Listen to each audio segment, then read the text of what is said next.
My name is Renee COF, and today I'm going to be talking to you about corn products and the way they correlate to obesity. So, according to the CDC, roughly 1/3 of the American population is obese, which is kind of crazy, especially because in 1970, only about 3 in 20 people were obese. So something had to have happened 40 years ago to cause this massive shift. And most people will agree that it's the shift towards a sedentary lifestyle and an increased calorie intake, which is entirely true. But today I'm making the claim that the recent expansion of corn into our diet is a major cause of obesity in America. The two biggest factors are, first, that using high fructose corn syrup as a sweetener is a major cause of obesity, and secondly, that corn-fed beef is adding to the obesity crisis. My first supporting claim is that high fructose corn syrup is strongly correlated to obesity. According to King Corn, a documentary done on corn, the Agricultural Act of 1938 subsidized corn for farmers to increase cheap production. Corn became so cheap that we started looking for new ways to develop it. And this is when corn syrup, high fructose corn syrup, was developed about 40 years ago. According to Princeton University, 40 years ago it became the most cost-effective sweetener in America. It has now replaced sucrose in nearly every cheap snack food item. According to Med Headlines, high fructose corn syrup contains a higher ratio of fructose to glucose than table sugar. This is important because fructose is more easily converted to fat than glucose is. Yes. But far and above all of that is the dysfunctional way that it's metabolized in the body.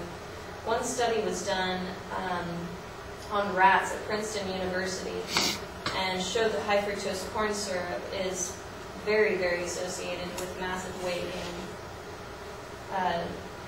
Two groups of rats were tested. One was given a sucrose solution in addition to their normal diet, and the other was given a high fructose corn syrup solution. Across the board, every single rat that ate high fructose corn syrup became obese in a 6-month study, gaining significantly more weight than rats that ate sugar, that ate regular table sugar, even though their caloric intake of the two groups was the same. Compared to animals eating only rat chow, rats eating high fructose corn syrup showed characteristic signs of what is known in humans as metabolic syndrome. This includes abnormal weight gain, significant increases in circulating triglycerides, and augmented fat deposition, especially visceral fat around the belly, which is very unhealthy. With such drastic results, you guys are probably wondering just how much high fructose corn syrup did they give these rats. The truth is that the solution was only half as concentrated as a regular soft drink. According to Princeton University, the average American consumes 60 pounds of high fructose corn syrup every year. And so with that, I don't think it's so shocking that 1 in every 3 of us is obese, despite our hardest efforts. And corn doesn't just make rats obese, it works on cows as well. My second supporting claim is that the rise in corn-fed beef is adding to the obesity crisis. Contrary to popular belief, corn is not a vegetable, but a grain, and a grain-fed cows. According to Horses and Grains, it's 71% starch, has a higher fat content than wheat, and less fiber and protein than oats or barley. So even for a grain, it's not very nutritionally healthy. But it is a great way, according to Horses and Grains, to quickly bring an animal up to weight. According to King Corn, the large majority of subsidized corn goes to feedlots to be fed to cows that 100 years ago were raised on pastures eating grass. Which is great for farmers, but not so great for your health. Corn-fed beef dominates the market due to comparative cheapness of raising cattle in a feedlot. According to the End of Food, a 6-month-old feeder calf can be turned into a 1,350-pound steer in just 4 months when raised in a feedlot, eating a diet of 70 to 90% corn. It takes a grass-fed cow 2 years to reach an acceptable weight of 1,100 pounds. This is important because, according to the Journal of Animal Science, corn-fed beef has more than 3 times the fat of grass-fed beef, and therefore much higher in calories. The cheapness of availability of this high-fat, high-calorie beef has made it a staple of the American diet.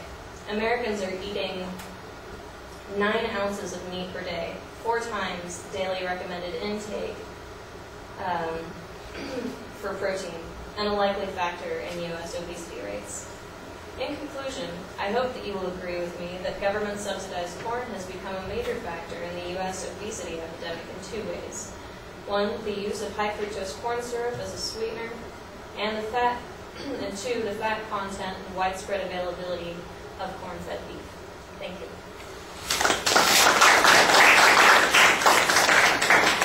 That was 6 minutes and 8 seconds. What was the last part? 6 minutes and 8 seconds. 6 minutes and 8 seconds. 8 seconds over, huh? All right.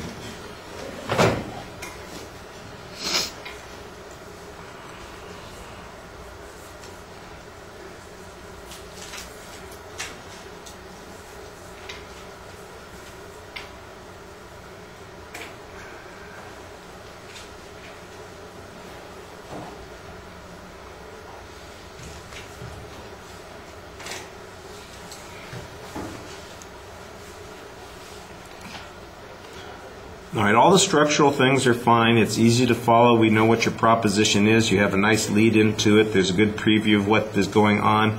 And like I said, the internal signposts are pretty solid.